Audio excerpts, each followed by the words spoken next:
C'est l'un des meilleurs basketteurs du monde, le meneur de l'équipe de France de basket qui s'apprête à disputer l'Euro à partir de septembre. Ce sera à domicile chez elle. Bonjour, Bonjour. Tony Parker, ravi de vous accueillir dans l'entretien de France 24. D'abord, cette première question, un mot sur votre état de forme physique. L'équipe de France, elle est rassemblée depuis le lundi 20 juillet. Je me sens très bien, bien travaillé. Après, malheureusement, notre défaite avec les Spurs début mai, on va dire que c'était un mal pour un bien. Et donc j'ai pu bien me préparer pour l'équipe de France. Et donc je suis arrivé ce matin là pour le premier entraînement collectif.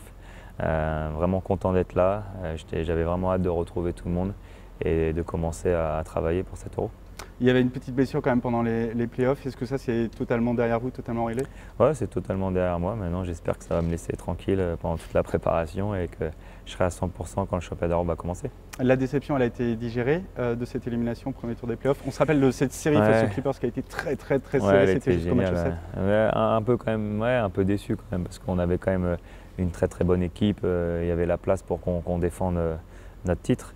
Maintenant, on a fait un gros recrutement cet été, donc j'ai hâte aussi de retrouver les Spurs. Mais ça va commencer justement par une bonne préparation avec l'équipe de France.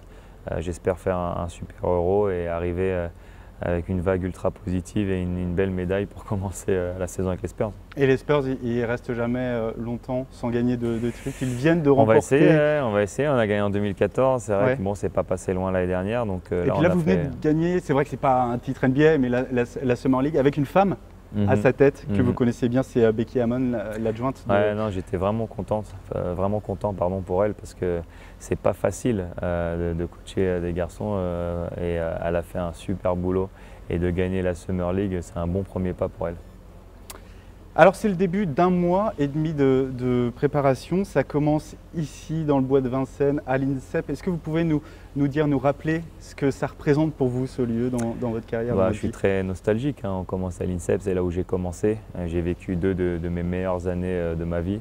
C'est là où j'ai… 2 ans ça a duré. Ouais, je suis resté 2 ans ici, je suis arrivé à 15 ans et donc je suis arrivé très tôt. Lucien Legrand, mon coach à l'époque, m'avait pris sous son aile et m'avait donné carte blanche et c'est là où j'ai vraiment progressé. Et si je suis le joueur que je suis aujourd'hui, c'est grâce à l'INSEP parce que c'était mes débuts, c'est là où j'ai commencé à rêver de NBA, à rêver de Jordan et à rêver d'équipe de France et de rapporter le premier titre de l'histoire du basket français.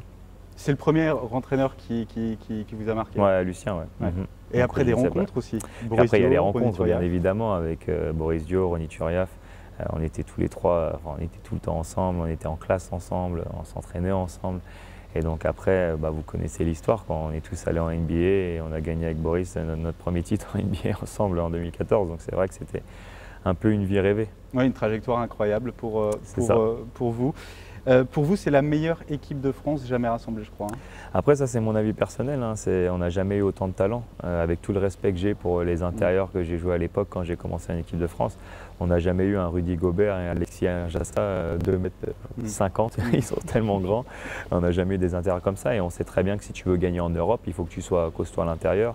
Tous les postes sont doublés et on a beaucoup d'expérience. Donc voilà, c'est pour ça que je dis ça. Après, on connaît le sport, c'est ce qui fait la beauté, c'est qu'on ne sait jamais ce qui va se passer. Sur un match, tout peut se passer, donc ça sera à nous de gérer cette pression qui sera énorme.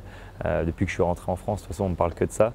Il y a une grosse attente et ça va être notre faculté justement à gérer cette pression qui va faire si on arrivera à gagner cette compète ou pas. Vous êtes favori pour vous quand même à votre propre on a gagné le titre en 2013, donc oui, quelque part on est favori. Et nous, l'équipe de France, on n'a jamais eu ce statut-là. Nous, on était plutôt l'équipe outsider qui courait après l'Espagne, qui voulait justement battre cette équipe qui a été dominante pendant 6-7 ans en Europe. On a enfin réussi à les battre en 2013 et on a eu cette belle médaille d'or. Donc maintenant, c'est à nous de défendre ce titre. Et ça, tu joues différemment après, parce que quand tout le monde veut te battre, c'est pas la même chose.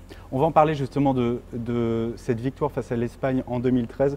Moi, j'ai le souvenir de vous, c'était dans un documentaire que j'ai regardé, que j'ai revu pour préparer cette interview de nos confrères de Canal. À la mi-temps du match, vous êtes mené, je crois, 30-24. Et là, c'est un Tony Parker que nous, on ne connaît pas forcément le Tony Parker du vestiaire, ce meneur d'hommes qui pousse clairement un coup de gueule parce que ça ne va pas du tout. L'attitude de vos partenaires ne vous convient pas.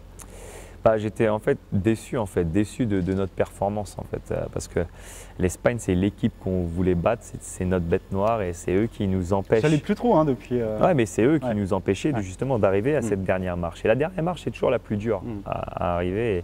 Et c'est vrai que de jouer de cette façon où en gros on jouait pas et on se faisait dominer, et ça m'a mis hors de moi parce que je me suis dit dans ma tête c'est si on va perdre. Au moins on perd en jouant notre jeu et voilà, au moins on joue en se battant quoi. Mais pas comme ça quoi. On jouait n'importe comment, comme si on avait peur d'eux. Ça se voit dans leur regard qu'ils ne nous respectent pas. Je crois que ce sont le mot c'est exactement ça. Ouais. Et donc c'est vrai que sur ce speech, c'est sorti naturellement et j'avais vraiment envie de faire réagir mes coéquipiers et que si on allait battre l'Espagne, il fallait qu'on fasse notre meilleur mi-temps de l'histoire du basket français.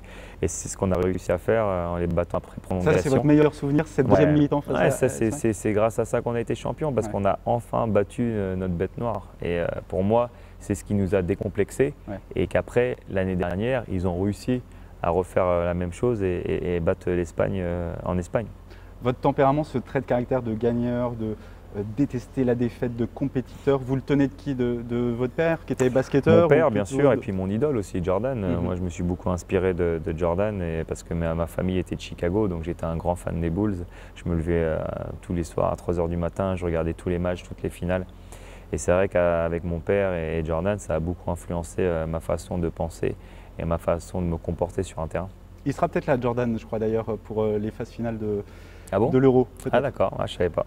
Écoutez, vous jouerez peut-être devant lui dans ce stade magnifique de Lille pour la deuxième phase. Ce maillot, ce groupe, ce coach Vincent Collet, ça représente quoi pour vous, ce maillot de l'équipe de France, ce groupe France?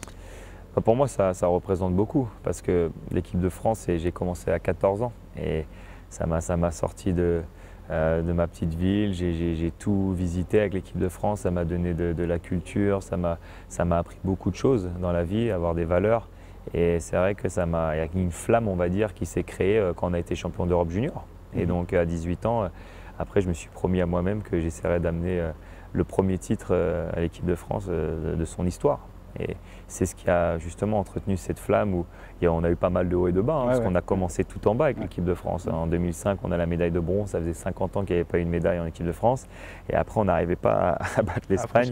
Et après, en 2013, enfin, on y arrive. Donc c'est ce qui rend l'histoire encore plus belle, parce que pendant 10 ans, tous les étés, je revenais en équipe de France pour justement gagner ce titre. Parce que pour moi, si je n'avais pas gagné un titre avec l'équipe de France, il y aurait manqué quelque chose à ma carrière. Alors il manquait un joueur dans cette équipe de France, Joachim Noah, qui a décidé de faire l'impasse une nouvelle fois sur une compétition internationale avec les Bleus. Est-ce que vous comprenez ce choix de Joachim Noah qui privilégie sa carrière Oui, bien sûr, moi je comprends tout à fait. De toute façon, après, chacun fait ce qu'il veut, c'est son droit. Et moi je comprends tout à fait ce choix. Après, moi j'adore jouer en équipe de France. Lui, je sais qu'il aime bien l'équipe de France parce qu'il est venu en 2011 et il a eu cette médaille d'argent avec nous d'ailleurs, exactement. Donc, mais après, voilà, chacun fait ses choix et il faut respecter. C'est la première compétition internationale organisée sur le sol français depuis 1999. Est-ce que ça ajoute une pression supplémentaire sur vos épaules et en particulier moi, sur vos épaules? personnellement, je ne le vois pas comme une pression. Moi, la pression, pour moi, c'était 2013. Le jour avant la finale, j'ai senti beaucoup de pression. J'avais l'impression qu'il y avait tout le pays derrière moi. Et moi, c'est là où j'ai le plus senti. Là, pour moi, cette compète, c'est que du bonus. Alors bien sûr, il n'y a que la médaille d'or qui m'intéresse et il faut qu'on gagne et c'est ça qui va m'animer. Mais pour moi, c'est que du bonus. C'est génial de jouer à domicile, d'avoir tout son public avec toi. Il va avoir une adrénaline pendant toute la compétition. Ça va monter en régime. Non, ça va être génial. Il y a autre chose dans cet Euro. L'autre enjeu, c'est bien sûr les billets pour les Jeux de 2016. C'est impératif de terminer dans les 6 premiers, je crois. Enfin, les deux premiers sont qualifiés direct et après 3, 4, 5, 6, il y a un tournoi de pré-qualif. Donc, après, l'idéal, c'est d'être en finale, comme ça on est qualifié directement. Une médaille olympique, ça pèserait plus lourd qu'une 5e bague de champion NBA? C'est dur de comparer parce que pour moi, je dis toujours que les Spurs, c'est une famille et l'équipe de France, c'est une autre famille. C'est un A et un B, quoi. J'aime pas trop comparer les deux parce que pour moi, c'est aussi important. Alors vous êtes né en Belgique d'un papa américain, d'une maman hollandaise. Cette double culture, elle vous a apporté quoi?